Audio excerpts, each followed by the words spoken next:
আমরা যারা বিক্রয় পেশার সাথে জড়িত, আমরা স্যারকে প্রথমেই যে প্রশ্নটা করব যে যারা আমরা বিক্রয় পেশার সাথে জড়িত তাদের সবচাইতে বড় একটা সমস্যা হয় হচ্ছে মার্কেটের থেকে টাকা পয়সা তুলতে। সো আমরা যে সমস্ত কোম্পানিরা আছে, অনেকেই আছে যারা বাকিতে ব্যবসা করে এবং পরে যারা সেলসম্যান থাকে তাদেরকে একটা চাপ দেওয়া হয় যে মার্কেটের থেকে সেই টাকাটা তুলে নিয়ে আসুন। So credit recovery. সো স্যারকে আমি প্রথমে একটু জানতে চাইবো যে যারা মার্কেটের থেকে ক্রেডিট রিকভারি করবেন তাদের আসলে কোন কোন পন্থা অবলম্বন করে যদি ক্রেডিট রিকভারি করেন তাহলে আসলে ভালো রেজাল্ট পাওয়া যেতে পারে। স্যার ধন্যবাদ। আসলে একটা কথা আমাদের বুঝতে হবে, সেটা হচ্ছে যে বাকিতে বিক্রিকে আসলে বিক্রি বলে না। আমাদের আসলে কনসেপ্ট এরকম যে আমরা আমার একটা পণ্য আছে বা সেবা আছে, এটা মানুষকে দিয়ে দিলাম, তাহলে বোধহয় বিক্রি সম্পন্ন হয়ে গেল না। বিক্রয় ততক্ষণ পর্যন্ত সম্পন্ন হয় না যতক্ষণ পর্যন্ত বিক্রয়কৃত পণ্য বা সেবার মূল্যটি আমার কাছে না এসে পৌঁছায়। ইভেন আমি একটা পণ্য বিক্রি করলাম, কাস্টমার আমাকে ওর বিনিময়ে একটা চেক দিল, তাতেও বিক্রিটা সম্পন্ন হয় নাই। ওই চেকটা আমি আমার অ্যাকাউন্টে জমা দিলাম, তাও সম্পন্ন হয় নাই, কারণ ওইটা ক্রেডিট হবে কিনা এটা তো আমরা জানি না। সো আলটিমেটলি যতক্ষণ না ওই টাকাটা আমার অ্যাকাউন্টে ট্রান্সফার হচ্ছে, আমি একটা নিশ্চিত করে এসএমএস পাচ্ছি বা কনফার্ম হচ্ছি, ততক্ষণ পর্যন্ত সেটা কিন্তু বিক্রি বলে না। যদিও আমরা অধিকাংশ সময় আজকাল মালটা কোনোভাবে গুছিয়ে দিতে পারলে, পণ্যটা কোনোভাবে পাঠিয়ে দিতে পারলে বিক্রি হয়ে গেছে। সো এইটাকে বিক্রি বলে না, এটা যদি আমরা বুঝতে পারি তাহলে বিক্রির সাথে ক্রেডিট ম্যানেজমেন্ট আমরা সুন্দর সমন্বয় করতে পারি। একটা কথা মাথায় রাখতে হবে, সেটা হচ্ছে আপনার যে প্রশ্নটা, সেটা হচ্ছে যে বিক্রি করার জন্য বাকি দেওয়া যাবে না, বরং বিক্রি বাড়ানোর জন্য কখনো কখনো বাকিতে কিছু পণ্য বা সেবা দিয়ে সাপোর্ট দেওয়া যেতে পারে। এই কারণে কোনো অবস্থাতেই কোনো পার্টিকে প্রথমবার বাকিতে বিক্রি করা যাবে না। যে যত বড় পার্টি হোক, যত কোটি টাকার স্বপ্ন আমাকে দেখান, আমার একটা পণ্য আছে ভাই, আপনার মাল সব বেচে দিব, আপনি ওকে পাঠান খালি এক গাড়ি। নো, প্রথম যখন তার সাথে চুক্তি হবে সে তাকে নগদে ট্রানজাকশন করতে হবে, একবার দুইবার তিনবার। ট্রানজাকশনের ভিত্তিতে তার সাথে আমি সিদ্ধান্ত নেব পরবর্তীতে, বা তার সাথে আমি চুক্তিতে আসবো ভাই আপনার একটা আমি দেখলাম নগদ টাকায় আপনার কতটুকু ক্ষমতা ক্যাপাসিটি দেখলাম, এই ক্যাপাসিটিটা সেফার এটা মাসে 1 লক্ষ টাকা। এখন আপনি যদি আমাকে এই বিক্রিটাকে 1.5 লক্ষ টাকায় উঠিয়ে দিতে পারেন তাহলে আমি আপনাকে 25,000 টাকা পরিমাণ ক্রেডিট সাপোর্ট দেবো, আর আপনার 1 লাখ টাকা লেনদেন তো করছেন, এটাকে 1.5 লাখ টাকা আপনি উঠবেন। এইভাবে যদি আমরা ক্রেডিটের সাথে বিক্রিটাকে সমন্বয় করে নেই তাহলে ক্রেডিটও মার্কেটে বাকি পড়বে না এবং আমাদের বিক্রিটাও আস্তে আস্তে বাড়বে। কিন্তু আজকাল আমরা যেটা করি, বিক্রি বাড়ানোর জন্য গণহারে প্রোডাক্টকে বাকি দিয়ে ফেলি। এইটা যদি করতে যাই তাহলে কোনো অবস্থাতে সেটাকে ক্রেডিট ম্যানেজমেন্ট বলে না। আরেকটা কথা বলে আমি এই অংশটা শেষ করতে চাই, সেটা হচ্ছে বাকির উপরে বাকি দেওয়া যাবে না।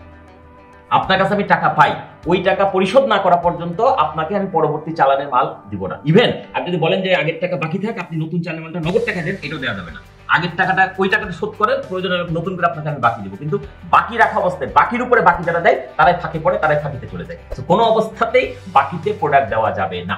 স্যার এইটারই মানে যোগসূত্রিতায় আমি যদি আপনাকে জিজ্ঞাসা করি যে অনেক সময় দেখা যায় যে আমরা একটা সার্টেন পার্সেন্টেজ অ্যাডভান্স পেমেন্ট গ্রহণ করে আমরা যে কোনো একটা কাজে যাই, বাকি যে 50% ডিউ থাকে, এই ডিউটা আমাদের সাথে কমিটমেন্ট থাকে যে কাজ হয়ে গেলে দিয়ে দেওয়া হবে বা কিছু একটা, কিন্তু ওই টাকাটা দেখা যায় যে কাজ হয়ে যাওয়ার পরে মানে কোনো কোনো ক্ষেত্রে বছরও পার হয়ে যায়, তাদের আর খেয়ালই থাকে না, স্মরণ থাকে না। সো এই সমস্ত ক্ষেত্রে এই ব্যাপারটাকে আপনি আসলে কিভাবে মূল্যায়ন করেন? ওই যে বললাম, বাকির টাকা যতক্ষণ না আসে ততক্ষণ আমাদের বিক্রি সম্পূর্ণ হয়নি বা আমার কাজটা কমপ্লিট হয়নি, ঠিক আছে? তো বাকি আমাদের আরেকটা কৌশল হচ্ছে continuous follow up. Continuous follow up. আপনি একটু চিন্তা করেন যে আমরা প্রোডাক্ট দিই, সেবা দিই, তারপর সেটা টাকা তুলতে পারি না, আর এনজিও গুলো হাজার হাজার কোটি টাকা বাকি দেয় নগদ টাকা, অন্য না কোনো সেবাও না, সেই টাকার 99.99% রিকভারি করছে। কিভাবে এটা সম্ভব? আর আমরা পত্রিকায় মাঝে মধ্যে দেখি যেমন অঞ্জের লোকজন গিয়ে ঘরে চাল খুলে নিয়ে এসছে, ছাগল নিয়ে চলে গেছে, এগুলো কিন্তু একটা দুটো এক্সেপশনাল ঘটনা। এইভাবে কখনো হাজার হাজার কোটি টাকা রিকভারি হয় না।